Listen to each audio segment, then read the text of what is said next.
You all are gonna have to bear with me today. It's a freaking mess over on TikTok. Again, with this white sage crap. It is still going on over there that if you are not native, you are not allowed to use white sage or Palo Santo. And the reason that I spoke up about this is because one, I live with natives, Apaches, and two, because people are wasting their white sage and Palo Santo by either destroying it or burying it because someone on TikTok told them to. Now, for one, this doesn't make any sense because if these herbs are sacred, which they are, then why are you telling people to bury them?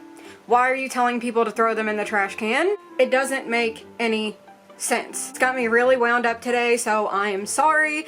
I'm a little bit on edge. But aside from all of that, welcome to Baby Witch Bootcamp Part 3. I've got some awesome stuff to talk about today, so let's get right into it. So the first thing that I want to talk about today is witch names and how to get yours. I have told the story of how I got my witch name multiple times. My name was given to me by my spirit guides and my last name by Anubis. So how do you get your witch name? Firstly, it can be given to you by a spirit guide, by an ancestor, by a deity, whoever. You can also choose what your witch name is. So usually witch names have something to do with nature, but they don't have to. There are a couple of reasons why we use witch names. Firstly, because if someone was going to hex us or curse us, it would be a lot more difficult for them to do so if they don't know our birth name. Now, I have been asked before, what if you are trans or non-binary, or what if your name has changed? So in the case of someone who is trans, let's say they were born male and became female.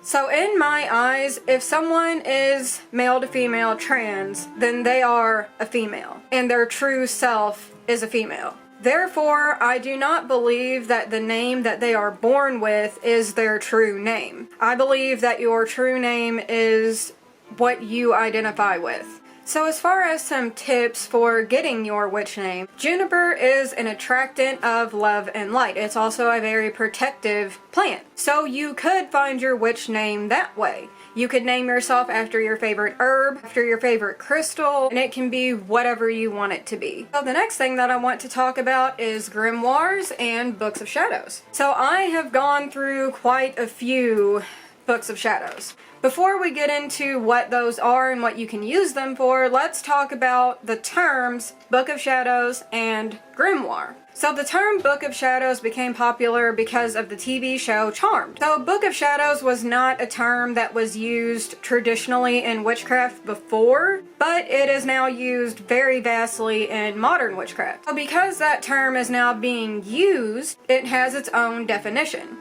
So a Book of Shadows is like a witchy diary. This is where you can write out your spells that you've created yourself, talk about the results of those, and just journal your entire journey with witchcraft. A grimoire is going to be more of like a reference book. This is where you would talk about the moon phases, the properties of herbs, rituals, all kinds of stuff. Usually when we have books of shadows or grimoires, everybody wants something like this. They want a big leather-bound book. And usually people go for kind of like an antique or ancient style. And that's what I did too. When I first started, that is what I wanted more than anything in the world. I wanted this big, beautiful leather-bound book that had all of this information in it, and I wanted it to look perfect. I have a little touch of perfectionism with my stuff. I am a writer, so I judge myself very harshly with my writing. Sometimes I try to draw, it doesn't work out very well. I have always wanted to be able to draw, and I was never able to. And one day I literally just woke up and I was like, you know what? I'm gonna draw. And I don't care if it looks bad because I enjoy doing it and I'm going to do it for that. And that's what I did, and it really freed me up. I felt a lot better after I did that. So something similar happened with my grimoire as well. I kept messing up, and I would beat myself up so bad because I would be so angry at myself that I messed up in my beautiful book. I wanted my book to look like something straight out of history. I always thought about, like, what if someone finds this book in an attic in a house that they just moved into one day? What would I want them to find? And I would go searching on YouTube and everywhere to see if anyone ever found their great-great-grandmother's spell book or something, because I wanted it to look like that. And then I realized, if someone found their great-great-great-grandmother's spell book in their attic, it would not look like what I was trying to accomplish. It just wouldn't. It would probably be all messy and just stuff thrown together. And for some reason, that's what I wanted. So I ditched the whole idea of having this big, beautiful book. I have never written in cursive before. Not ever in my whole life have I ever written in cursive just out of nowhere. But I did. Something told me to just write in cursive and be messy, and it's fine. And that's what I did. And it was the most amazing feeling in the world.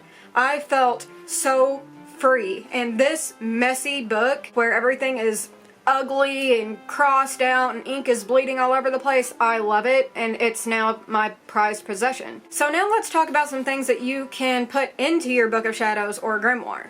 My first tip for this, to start with an ugly book. That's what I call them. Start with a spiral-bound notebook or a book that isn't going to intimidate you to write in it. If you can get some big, beautiful leather-bound book and not be intimidated and not be afraid of messing up to the point where it stops you from working in it, then go for it. But if you're like me and you are petrified of ruining your book, I highly recommend that you start with something else. This was my first ever Book of Shadows / grimoire. And I started using this before I even knew what a Book of Shadows was. And I started using this before I knew that not all witches are Wiccan. So I started out as Wiccan because I thought that being Wiccan was the only way that I could be a witch. Of course, now we know that that's not true. This book is absolutely falling apart. I've got pages pasted over, but this book has by far the most information in it out of every book that I've ever had. So let me show you how I started this out, and hopefully you can get some ideas for your own book. So the first thing that I put into this book is a book blessing. This is like a little prayer or spell that protects your book and the things inside of it. The one here says, "Hearken as the witch's word, calls the lady and the lord, moon above and earth below, skies cool blue and sun's hot glow. In this right and ready hour, fill these pages with thy power. May no unprepared eyes to see the secrets which trusted be. To I who walk the hidden road to find the hearthstone's calm abode. Guardians from the four directions, hear me and lend thy protection. May these truths of earth and skies shaded be from prying eyes. But to witches whose map this be, may the way be plain to see. And through all the coming ages, may we find home in these pages. So mote it be." Next couple pages is a little short version of the Wiccan Read, and also 13 Goals of a Witch. I wrote a little bit about the triple goddess and the horned god, a little bit about each sabbat and esbat, the elements, types of spells and what they're for, and then we get to my herbs and crystal section. So this is where I wrote down the properties of every herb that I had. And when you're starting to learn the properties of herbs, I highly recommend that you break it down into sections. So you could go ahead and look at the properties of the herbs that you already have and crystals as well. Look at the properties of the ones that you already have. And if you don't have any yet, break it down to chunks by going by property. Look at herbs with protection properties or herbs with attraction properties. It's so much easier to learn the properties when you break it into little chunks. I have a little bit on how to cast a circle, my spell bottle section. And in this section, I just have a few spell bottles that I made myself. Full moon and new moon rituals. I have a little section on some deities that I was attracted to right off the bat. Angel numbers and repeating numbers and what they mean. You can put anything that you want into your book. And again, my best advice for this is to start with a different book because things change. As you can see, I am no longer Wiccan. I have a bunch of Wiccan stuff in this book, but my path changed. That's another thing that I want to talk about. Whenever you are deciding what type of witch you want to be, or whether you want to follow the Wiccan religion or something else, nothing is set in stone. You can change anything about your craft and anything about your path at any time. You are not stuck. The next thing that I want to talk about is deities. Now, if you are a part of TikTok, then I am sure you have heard 987 times that you should not work with deities if you are new. And that's true for the most part. I started working with Anubis very quickly in my craft, and that was not a smart decision. And it worked out well, but that doesn't mean that it's going to work out well for everyone. But that also doesn't mean that it's going to work out bad for everyone. There are just some things that you need to know first before you attempt to work with a deity. When I first started being a witch, I knew right off the bat that I wanted to work with Anubis. And that's because he has been with me for a long time. I didn't know it at the time, but now, knowing what I do, I realize that he's always been there. Let's talk about why people say that you should not work with deities if you're just starting out. So there are two different kind of sides to working with deities. There's working with deities and there is honoring deities. You can honor deities at any point in your path. If you are honoring a deity, then you would do something like this. You would build them a shrine, you would have statues of them, you could give them offerings, you could say prayers to them, you could do activities for them. The only real difference between honoring a deity and working with a deity is that when you are working with a deity, you are inviting that deity and its energy into your craft to assist you with a specific spell or work. So if I was doing a love spell or a love attraction spell, I might want to invite Aphrodite, the Greek goddess, into that spell or working to include her energy into it.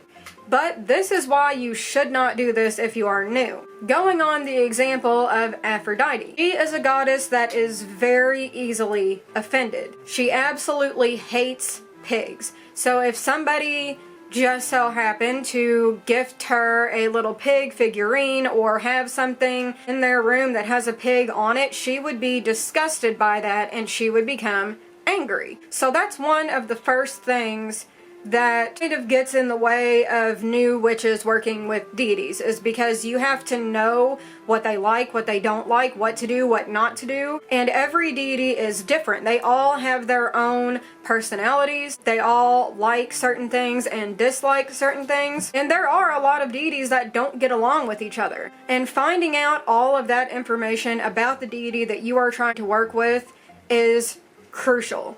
You do not want to even accidentally offend a deity. So now let's talk about signs from deity.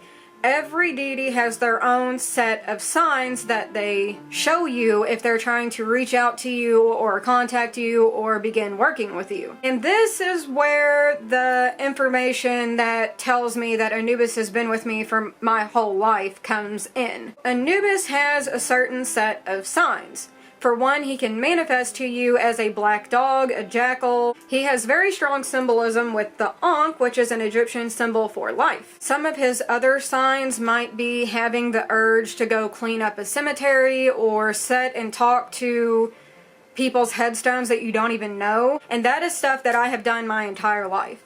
I have always had a very high respect for the dead. And I have always wanted to communicate with them and help them in any way that I possibly can. I would bring flowers to graves that belonged to people that I didn't even know who they were. All I knew was that they did not have flowers on their grave and I wanted to bring them flowers. Every deity has their own set of signs. There could be animals that they send to you, symbols, colors, numbers, all kinds of stuff. And obviously I cannot sit here and tell you the signs of every single deity that there is, but the Encyclopedia of Spirits can. So finding out what the signs are to the deity that you are trying to work with is going to take research. I'm sure that you've heard before, witchcraft is 99.99999% research. You're going to have to read books. And if you can't afford to buy books, then you have to read them online. You have to Google. You have to research everything 24/7. Now, being involved with TikTok and being a witch talk creator, I get a lot of questions all day, every day. I get questions on Instagram, my TikTok messages, on my videos and comments, like everywhere. And I love answering everyone's questions. And I understand, because I started out too, and I had questions as well. But I do get a lot of questions that if you Googled it, you would get your answer in the first search result. And for a long time, I still answered those questions because I get it. But please, if you follow a creator on TikTok or YouTube or anywhere else, before you ask them a question, please think, for one, do they get asked this question every single day? Because the answer is probably yes. And two, is it possible for me to research this topic on my own before asking them this question? So now let's get into offerings for your deities. So I see people all the time giving their deities soda and candy and McDonald's cheeseburgers or whatever. I strongly recommend that you do not do that. Food now is very much different than what it would have been back in their time. Our food is packed full of chemicals and preservatives, and I can't speak for all deities, but I know that Anubis, he really prefers that I give him offerings that are organic. Because after your deity is finished with that offering, when it's time to dispose of it, you want to return that to nature by burying it or ingesting it yourself. But you don't want to return an offering to nature if it is going to harm any wildlife or plant life or anything like that. So because of that, I just cut out the middleman and I make sure that the only offerings that I give to him are things that will either last forever and I can keep them with him, or they are something that will not harm any wildlife whatsoever when it is time to dispose of it. Now again, just like the signs, every deity has their own kind of set of offerings that they prefer. And if you are planning on working with a deity, it is your responsibility to find out what those things are.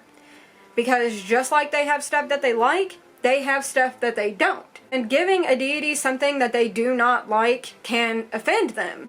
Going back to signs from deities for just a second, I get a lot of questions like, Juniper, I found a leaf on my porch. Is this a sign from Kerninos or Pan or whatever? Signs from deities, they can be something simple, but in most cases it's going to be something a little out of the ordinary. So, you know, going outside and seeing a bird or a stick on the ground is not out of the ordinary. If you live out in the country and a deer comes walking across your yard, I'm just saying that because I've lived in the country for most of my life and that's a very common thing, but anyway, if you live in the country and a deer walks across your yard or whatever, that may not be a sign because it's something that is very likely to happen. Signs from deities are going to be things that it's possible for it to happen, but it's kind of a rare occurrence. There's going to be something unusual, so like seeing a stick, not a sign. Seeing a stick that's shaped like an ankh, that might be a sign. So if you are planning on working with a deity, it is your responsibility to research everything that you can about that deity and that deity's culture. Going back to offerings, you don't have to give them physical objects or food as offerings. When I started working with Anubis, I took up belly dancing, and I was doing the activity of belly dancing as an offering to him. A lot of them would really appreciate if you wrote them poems or drew them pictures or painted or, you know, you don't have to buy stuff for them. Another thing about deities is that traditionally, if you begin to work with a deity or honor a deity, you want to have a candle for them. And again, they all have a certain color of candle that they prefer. Anubis prefers black candles or very dark blue. So that is another thing that you need to research before trying to work with a deity. Know what their colors are, what their character is like, what offerings they like. And most importantly, the things that they do not like and they do not appreciate, so you don't offend them. Another thing that you should know whenever you are attempting to work with a deity is that there are trickster spirits and entities that can come in and pretend to be a deity. And it's very important that you know how to tell the difference between an entity pretending to be a deity and an actual deity. One easy way to tell is that deities are not going to try to make you do something most of the time. So if you are working with a deity and this deity is getting angry with you because you won't do something that seems a little bit petty or silly, it's not a deity. If your deity is trying to be romantically involved with you, it's probably not a deity. You would be alarmed by how many comments I get from people saying, oh, my deity did this. And I have to just sit there and be like, oh my god, that's not a deity. And then how do you tell someone that? Because usually if they come to you and say, hey, my deity is doing this, and you say, that's not a deity, they're going to get mad, they're going to get offended, and they're not going to believe you. So please just keep in mind that that is possible, and entities can come in and pretend to be a deity, a spirit guide, an ancestor, anything. And again, it is your responsibility to do the research and figure out how to tell if it's an entity trying to pretend to be a deity. The next thing that I want to talk about in this video is, again, jinxes, hexes, and curses. Firstly, I want to talk about the difference between the three. Starting with jinx, which is the lightest of the three, and ending with curses, which are the most dangerous. So jinxes are normally these little itty-bitty minor inconveniences that don't last very long at all, barely even a day. It can be something as simple as missing the clothes basket when you throw your socks, or a bad hair day. They don't last very long at all, and they don't ever mean to cause harm to the target. Hexes is the next step up. They last a little bit longer.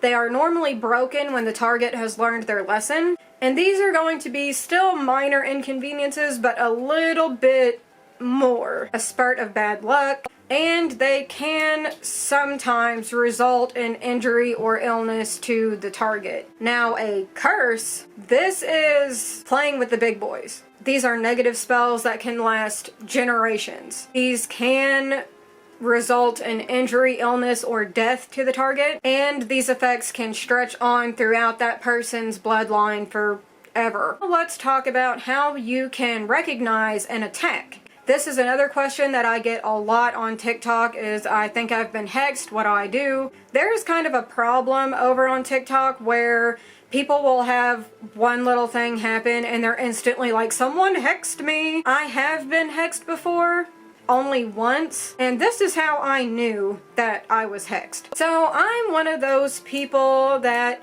it just kind of seems that bad luck kind of follows me. I am constantly dropping things, knocking things over. I'm a freaking mess. But on this day where someone hexed me, by the way, they hexed me because I was talking about white sage and how anyone can use it even if you're not native, and they hexed me. So on this day that I was hexed, this was every single thing that could go wrong went wrong.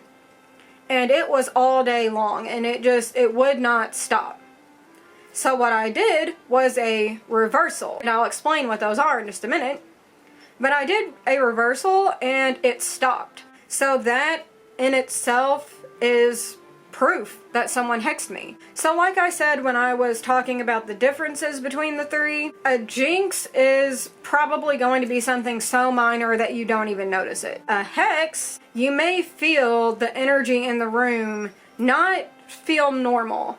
It feels heavy. And like I said, stuff can go wrong all day long. You could get sick out of nowhere, or you could be feeling angry or sad for no reason. What do you do if you think that you have been hexed? Like I said, when I was hexed, I used a reversal. And I'm going to share a reversal spell with you in just a moment. And reversals are one of the things that you want to think about before you attempt to hex or curse someone. Because more than likely, the witch that you are targeting for this hex or curse or whatever will probably have some type of ward or shield or reversal in place. So if you try to hex someone and they have a reversal on them, it will go straight back to you. It will not affect them at all. It will trigger their ward and they will know that you tried to hex them, and it will go right back to you and you will hex yourself, Uno reverse. In my craft, hexes and curses and jinxes and all of this stuff are a very last resort. I still to this day have not ever hexed someone, and I don't ever plan to. But learning about this was something that I needed to do, because this is what I plan to do if someone will not stop and they just keep hexing me over and over and over and they won't leave me alone. I will use them, but I will not use them unprovoked ever. No hate to anyone who does. I completely understand. You do your thing.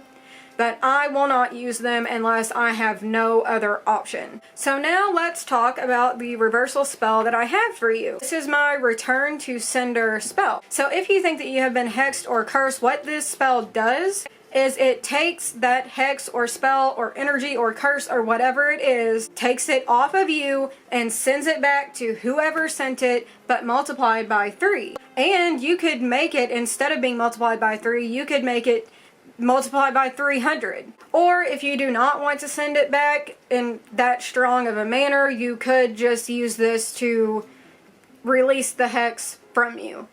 For this spell, you do not need to know who it was that hexed you, but if you do know who it was, then that just makes it work even better. So here's the incantation for this spell, and then we will talk about it a little bit more. Dark and evil forces sent to me. Return to your source, but multiplied by 3. I dust you off my home and self, so that you may return to your owner's shelf. There you can stay for a year or 2, so they can learn the lesson that is due. By the powers of night and day I send you back, for now the score is tit for tat. So I will it, so it is done. Usually I will repeat that either 4, 7, 9, or 11 times. That's actually a comedic thing. So you could repeat it. If you feel like it's done after one time, then you're fine. But if you have said it once and it still doesn't feel like it's quite done, then try repeating it a couple more times until you feel that it is. So every time that I have shared that spell on TikTok, I have had people saying, well, do we like use a candle or like what? Usually I will just repeat that incantation a few times while I'm cleansing with white sage or dragon's blood or whatever I'm using, and that works just fine. But if you wanted to take it up a notch, you could light a black candle. Black is an excellent color for banishing or releasing or removing, and you could just light that candle, recite the incantation a few times, and let the candle burn all the way down. So again, I just want to say that there is nothing wrong with using hexes or curses or whatever if that's what you choose to do in your craft. And you should not feel bad if you use this type of magic. There's nothing wrong with it. But if you are planning on using this, please consider that there are people that have reversals and shields and wards, and you could end up hexing yourself. So the next thing that I want to talk about is spirit guides. I have been working with my spirit guides for a lot longer than I have been a witch. And I often get the question, how do I meet my spirit guides? I actually never took that step.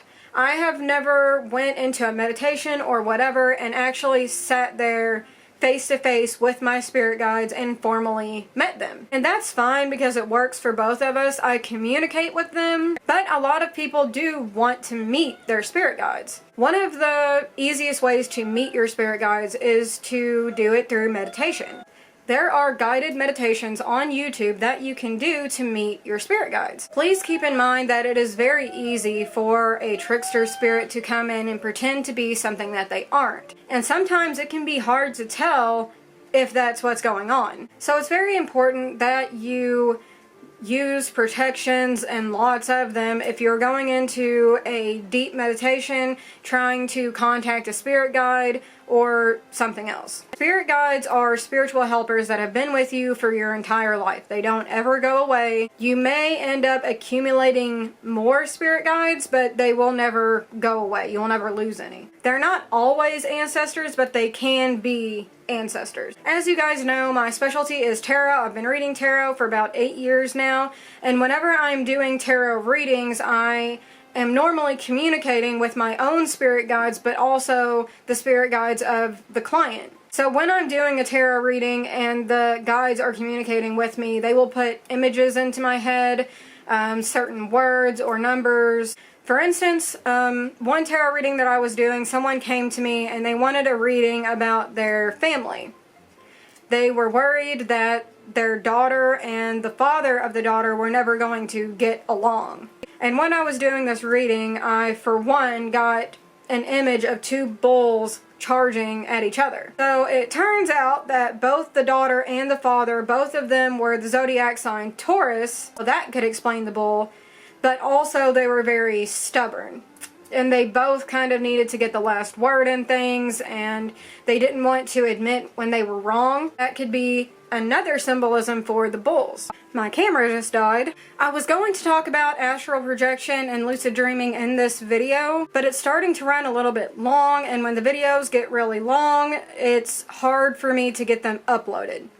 So in part 4, we're going to talk all about astral projection and lucid dreaming and all of the really, really advanced stuff. But the last thing that I want to talk about in part 3 is divination and divination methods. So one of the easiest and probably most beginner-friendly divination methods that there are is the pendulum. You can buy pendulums from a metaphysical shop. Sometimes they have them at places like Barnes & Noble or Books A Million. You can also make them yourself. You can use pretty much any necklace that has a little charm on the end as a pendulum. You could also use just a piece of string and some type of weight to go on the end. The weight does not have to be a crystal. That is also a question that I get a lot on TikTok.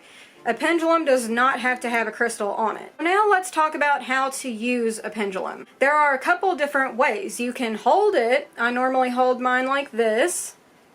Or you can suspend it from like a shelf or something. The problem with holding them is that your own energy can manipulate the pendulum and give you false answers. So if you're going to be using your pendulum by holding it, you have to clear your mind. You cannot think about anything when you're trying to get an answer from the pendulum. The example that I always use for this is if somebody was really wanting to get pregnant and they ask the pendulum, am I going to get pregnant? And the whole time they're thinking, oh my God, I hope it says yes, I hope it says yes. That can cause the pendulum to say yes when the answer is not actually yes. So if you're going to hold your pendulum, the way that I do it is I will put one hand underneath it and I will hold it with the other hand. The first thing that you want to do after casting your protections, because you have to have protections when you use this, you need protections for everything. So after my protection is set in place, I will say, please show me what a yes looks like. For me, yeses are circles. After you have established what a yes response looks like, then you will hold it up again and say, please show me what a no response looks like. And for me, no is back and forth. But back and forth could be yes for you and circles could be no. You can also use pendulum boards. If you don't have a pendulum board, you mostly want to stick to yes or no questions. But a pendulum board, it kind of looks like a Ouija board. It's got letters on it and numbers. And you will follow the movement of the pendulum until it gets to the letters or numbers in your answer. Another great thing that you can use the pendulum for is finding things. So to do this, I will hold it and I will say, can you please point to my car keys, my phone, whatever it is that I'm looking for? And the pendulum will start pointing in the direction of the object. So you can use this pendulum and follow it. And if the pendulum leads you to a room, you could say, is it in this room? And then yes or no. Now, if you're going to use the pendulum by suspending it by something, a lot of people will come to me and say, Juniper, I hung up my pendulum and it's not working. Or another option is to make a pendulum bottle. I will insert a picture. So they will say, my pendulum's not working like this. What do I do?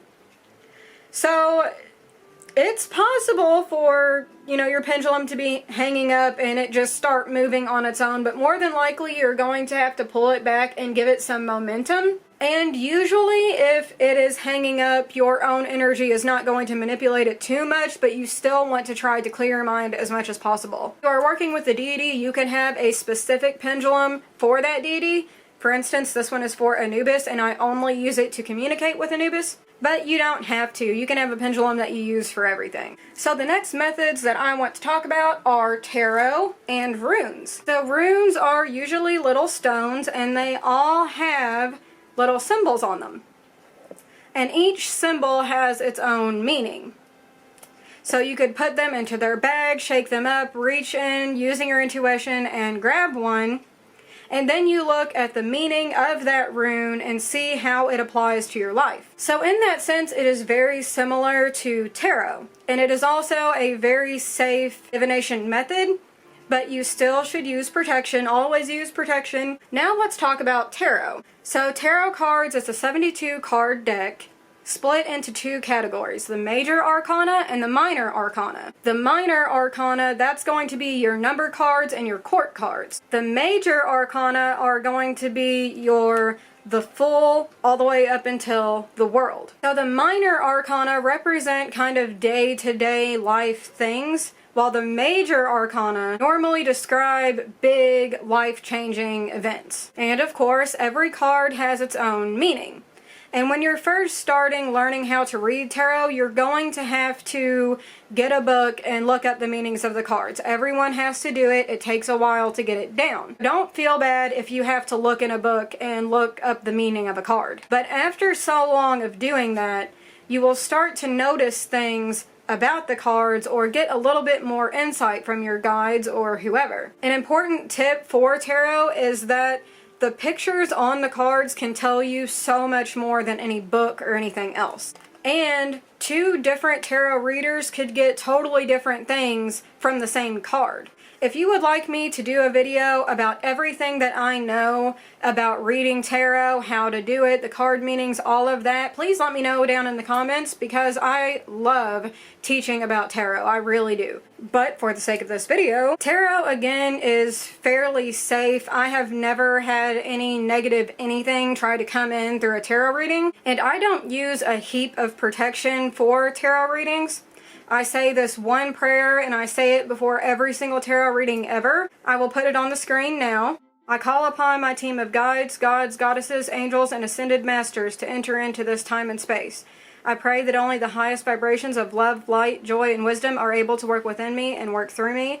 I pray that these readings are done in the highest and greatest good, and I pray that I stand in the light of my highest and greatest self while I perform these readings. Thank you. I say that before every single reading ever, and it works fairly well. I also have a lot of tips on how to improve the accuracy of your readings, because when you first get a tarot deck, you don't just take it out of the box and start doing readings. There are steps. You have to give the cards purpose. You have to charge them. You have to imprint the deck. Imprinting is basically like introducing yourself to the deck. This is where you will go through the cards one by one and you will look at the picture and you'll touch on the cards, and you can go as fast or as slow as you want, but you go through and pay attention to each card individually throughout the entire deck. Again, if you would like to see a video all about tarot, please let me know down in the comments. I was thinking about doing a series called Tarot Tuesdays, in which every Tuesday we would do a video that has something to do with tarot. So let me know what you think about that. So I have just a couple more things to talk about today. I want to talk about Ouija boards, spirit boxes, and channeling and automatic writing. So let's get the Ouija boards and spirit boxes out of the way. So I'm sure everyone knows what a Ouija board is. And firstly, let me just say Ouija boards are not evil. And neither are spirit boxes. Spirit box is a handheld radio that has the ability to sweep through the radio stations at a very fast rate. And people believe that by doing this, spirits are able to communicate with us through that, and we are able to hear their voices. Before I was a witch, and still to this day, I am a paranormal investigator. So I will go to my friends' houses or communicate with the spirits in my own house. I actually have a video coming up very soon in which I'm going to go to my childhood home. It's a very old house, over 100 years old, and I'm going to communicate with the spirits that are there. My aunt lives there now, so that's going to be cool.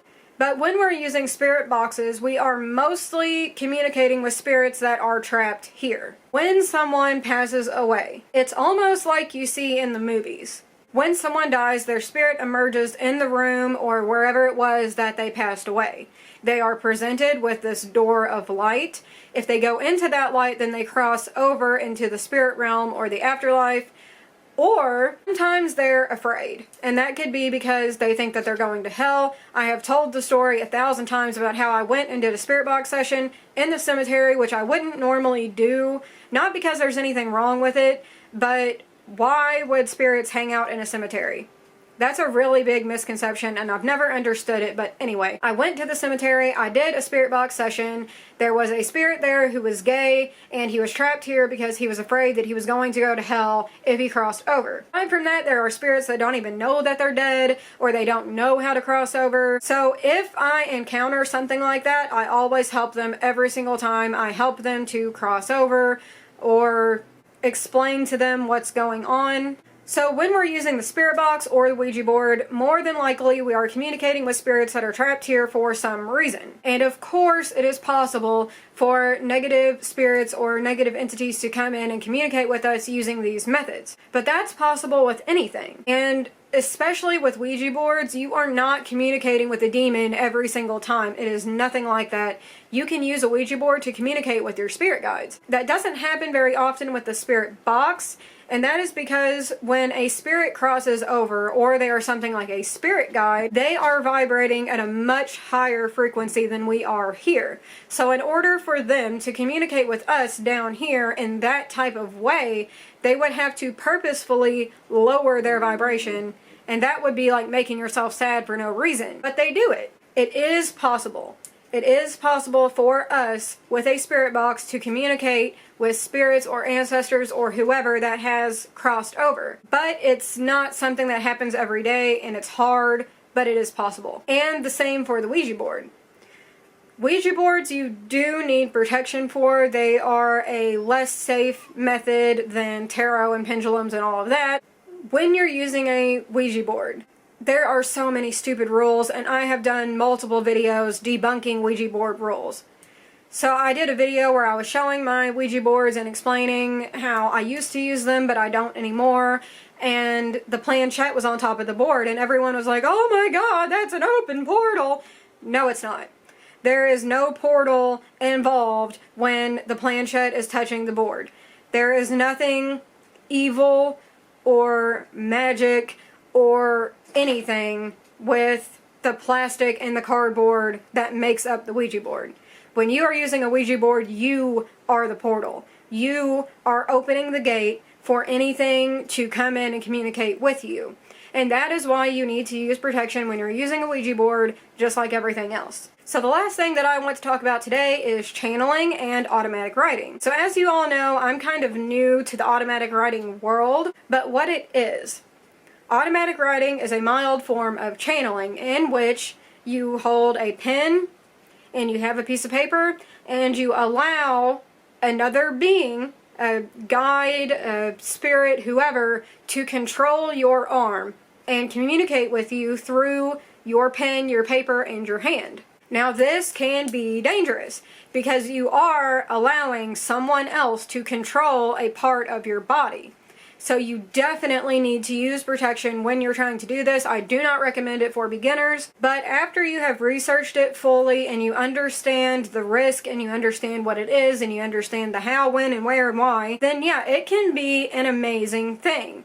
The first time that I did it, it did not work, and that is totally normal. If you try it and it doesn't work the first few times, it's fine. You just gotta keep trying. So when you are doing automatic writing, it's the weirdest feeling. You feel this detachment from your arm. You don't feel like your arm is yours anymore. And it doesn't feel like someone has a hold of you and is pushing you around or anything like that. It's hard to explain, but it feels as though your hand is being guided. When you're doing this, just stay very loose. Please use all of the protections, all of them. Just stay loose and allow your hand to flow. And especially the first few times that you do this, you're probably going to get a bunch of gibberish. I got a bunch of infinity symbols. Don't try to kind of decipher it while it's happening. If you see something that's very clear while you're doing it, then fine, take note of that, but try to wait until the end of the session to really look at what has been drawn or what has been written and figure out what it means. Now, channeling, full channeling, is where you allow another being to come in and control your entire body. They will be able to speak through you, see and hear and touch and everything through your body. Now this is even more dangerous than the automatic writing. And this is something that you really do not want to attempt unless you are very advanced and you know what you're doing. This is a very common thing with psychic mediums. They will allow the relatives of the client that they're reading for to come in and speak directly to them. My aunt is actually a psychic medium and she is able to channel, and it is an absolutely amazing thing, but it takes a lot of practice, and if you do it successfully, you there might be some side effects, in which case you might pass out or throw up, or there's all kinds of things that could happen. There are things that are normal and there are things that are not. And the problem with this is that it's going to be hard for you to control what happens. So it's very important that you really take this seriously if you're going to attempt to channel. Alright, that's all I've got for you today. In part 4, we're going to be talking about astral projection and lucid dreaming. We're going to be talking about magical oils and magical waters and how you can make your own.